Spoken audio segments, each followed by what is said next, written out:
ज्या लोकांसाठी तू थांबतेस ना, त्या लोकांना तुझ्याशी काहीच घेणं-देणं नसतं. की लोक काय म्हणतील, लोक काय विचार करतील आणि आपण आधीच हारून जातो. तुम्हाला माहिती आहे, आपण आपल्या आयुष्यात भरपूर काही करायचं राहून जातो. ते फक्त एका विचारामुळे, लोक काय म्हणतील? लहानपणी हसून नाचायचं होतं, पण घरातले म्हणाले, "लोक काय म्हणतील?" एकदा स्वतःला विचार बरं, की लोक काय म्हणतील म्हणून किती वेळा तू थांबली आहेस? मोठं झाल्यावर आपल्याला काहीतरी नवीन सुरू करायचं होतं, पण असा विचार आला, की लोक काय म्हणतील? आणि आपण स्वतःला थांबवत गेलो आणि हळू-हळू स्वतःसारखं जगणंच बंद केलं. तुम्हाला माहिती आहे का?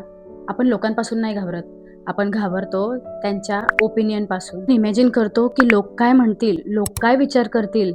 आणि आपण आधीच हारून जातो. पण खरं सांगू का? ज्या लोकांसाठी तू थांबतेस ना, त्या लोकांना तुझ्याशी काहीच घेणं-देणं नसतं.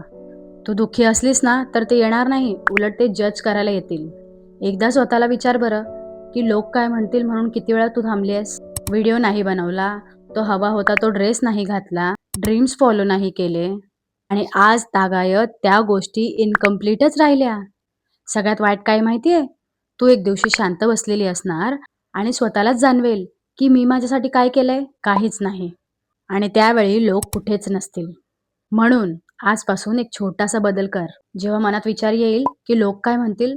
तेव्हा फक्त स्वतःचा विचार कर, की जर मी केलं नाही तर मला काय वाटेल? कारण कुछ तो लोग कहेंगे, लोगों का काम है कहना. लोकांचं काम आहे बोलणं, पण तुझं काम आहे तुझं आयुष्य जगणं. लोक आज तुला बोलतील, उद्या दुसऱ्याला. पण खरं सांगू, आज जर तुम्ही थांबलात ना, तर तुमच्या आयुष्यात आयुष्यभर रिग्रेट संपणार नाही. म्हणून आजपासून एक ठरवा, की लोक नाही, मी महत्वाची.